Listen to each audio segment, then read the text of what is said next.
O gap entre as crianças que estão nas escolas públicas, são perto de 50 milhões de garotos e garotas, e os estudantes das escolas privadas já é grande no Brasil, muito grande. Nesse ano, com certeza, esse gap aumentou. A distância ficou maior entre esses dois segmentos e, como tal, prometendo a curto, médio prazo, aumentar ainda, né, contribuir para aumentar a desigualdade que já é grande no Brasil. Qual é a estratégia que vocês, do Todos pela Educação, ou outros pesquisadores, têm imaginado, ou já imaginaram até o momento, já pensaram, para compensar esse ano de agravamento desse gap, Priscila? Ou seja, o que é que pode ser feito para que, de alguma forma, esse ano não jogue a favor do aumento da desigualdade entre o aprendizado dos nossos jovens? Perfeito, Lavareda. Acho que essa é a grande questão técnica e também questão ética que a gente precisa enfrentar no Brasil, né? Escolhas. Olha, a nossa defesa, inclusive em documentos agora sendo enviados aos prefeitos e prefeitas eleitos pelo país todo, porque as prefeituras, né, eu venho dizendo assim, essa eleição de 2020 é a eleição mais importante da história da República, não só pelas análises políticas de tendências, etc., mas porque a recuperação da educação começa pela gestão municipal, que se inicia no ano que vem, né? Uma gestão nova, uma gestão agora com menos influência das questões eleitorais, porque a eleição passou, então as decisões tendem a ser mais racionais, né? Olhando para essa criança pobre, olhando para a educação de uma forma efetiva, apaixonada pela causa, mas desapaixonada em termos ideológicos. Acho que essa é a grande batalha que a gente ainda precisa travar aqui no Brasil.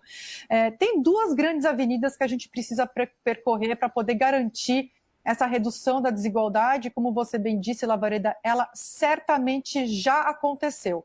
A desigualdade hoje ela já é muito maior do que o que ela era um ano atrás. A gente fez um levantamento agora recente, no ano passado, né, o levantamento foi agora, mas com dados escolhidos no ano passado, a desigualdade aumentou no país entre 2017 e 2019 em 58% dos municípios. Então, desigualdade já é uma tendência. A inércia brasileira é produzir desigualdade na educação. Então, por isso que tem que ter política pública, ainda mais agora com a pandemia e seus efeitos, para reduzir a desigualdade educacional, que é, como você bem disse, o berço da desigualdade socioeconômica. Então, são duas avenidas. Tem uma avenida de curtíssimo prazo, que precisa ser implementada no começo da gestão municipal e das gestões também estaduais, que é de mitigar os efeitos da pandemia, principalmente para esses jovens, né, e para essas crianças e esses alunos. Aqui não tem muito segredo, no sentido seguinte: tem um protocolo mínimo pedagógico, além dos protocolos sanitários para a reabertura das escolas, mas revisão do calendário escolar e do currículo, formação de professores para assegurar que eles estejam preparados para implementar esse novo currículo, porque o currículo, né, de um ano, 2020, que foi muito afetado, então a gente precisa comprimir esse currículo em 2 anos, precisa formar o professor para isso, precisa aplicar avaliação, fazer reforço dos alunos que estão ficando para trás, e acelerar essa aprendizagem no contraturno. Então, esse aqui é um pacotinho básico, mas que precisa ser feito de forma muito bem implementada no país. E tem as políticas, que é a outra avenida, que são as políticas mais estruturantes, que são as políticas que a gente já vem defendendo há muito tempo, mas eu quero enfatizar duas, Lavareda, que são, enfim, infelizmente, as duas que o Brasil menos prioriza e são as que mais impactam a aprendizagem dos alunos do Brasil. É como se a gente tivesse assim, se a gente tivesse que puxar o fio para poder fazer a diferença e fazer deslanchar a educação brasileira, esses são os dois fios que a gente precisa puxar, que é a primeira infância. 90% das conexões cerebrais são formadas do 0 aos 3 anos e a gente não dá atenção nenhuma, a gente só fala em vaga em creche, mas a gente não fala em qualidade desse atendimento, que tipo de estimulação, que tipo de atividade essas crianças estão tendo.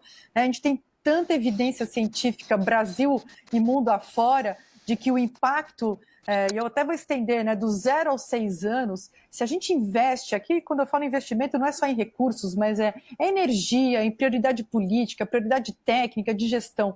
Nesse período do 0 aos 6, uma criança fortalecida cognitivamente, socialmente, emocionalmente, fisicamente, ela depois ela deslancha. Ela aprende, que é o que a gente vê com as crianças que estão nas escolas particulares.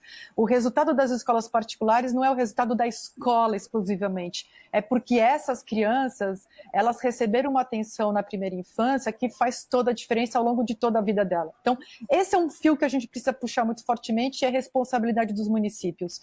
O outro é de professores, e aqui, de novo, chega de agenda ideológica, agenda nem sindical e nem de ficar apontando o dedo para o professor como se ele fosse o culpado, uma agenda racional, uma agenda que olha para a formação inicial, formação continuada, desenvolvimento profissional, carreira, condições de trabalho, e isso tudo vai fazer com que os dois elementos que estão ali na sala de aula, que é o aluno e o professor, estejam fortalecidos para poder aí sim receber as demais políticas, tempo integral, política de alfabetização, implementação da Base Nacional Comum Curricular, enfim, aí a gente tem um terreno fértil para fazer a coisa andar. O problema é que esses são os dois campos que existe uma resistência muito grande a fazer avançar, de ter uma agenda mais fortalecida, mas eu te diria que essas medidas de curto prazo para poder mitigar rapidamente esses efeitos, né? E a gente tem, no Todos para a Educação, 25 pontos absolutamente mapeados, detalhados, para que todas as prefeituras consigam avançar de forma mais rápida. E os caminhos mais estruturantes. Acho que essa é a grande missão do Brasil nos próximos anos.